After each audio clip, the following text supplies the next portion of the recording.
si ajjeesanii waggaa 5 guutus hin oftaakee malee hin oftaakee dhugaa ta'uu amanuu baadhus guyyaan ji'aan darbee waggaa 5 lakkoofsisuun waaqaa gaditti waggaa 4ffaa maqaa keetiin odaa taatee si jalatti walitti qabamnee ummata kee fuulduratti akkan laphee guutuun dhaabbadhu kan nagootee galatuun siin jedha.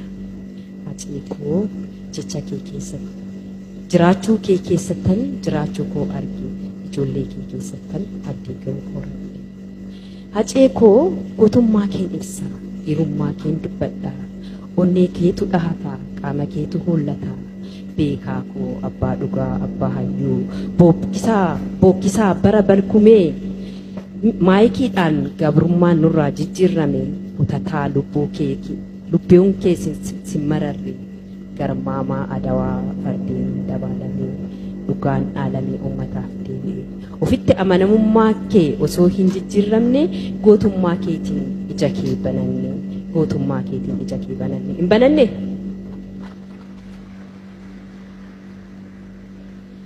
Acee gaafa rakkoo acee gaafa xiiqii kan diinaaf hin bitamne kan rooroo hin sodaanne gootummaa fi aarsaa keetiin waaqa dhugaa waaqnu dhugaa bahaa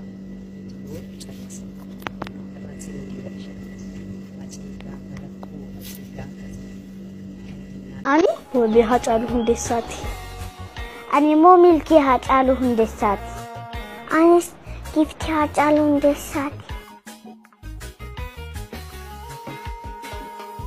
Abbabbiitiin gootadha gootaan ta'e hin fakkaatu goota jaalalaati beekaadha falma mirga dhala namaati galalaafessaa hayyuudha arwoodha qaqqabammata isaa sirba sanaan ibsaa arjaadha nama tokko boqonnaan biraan darbu.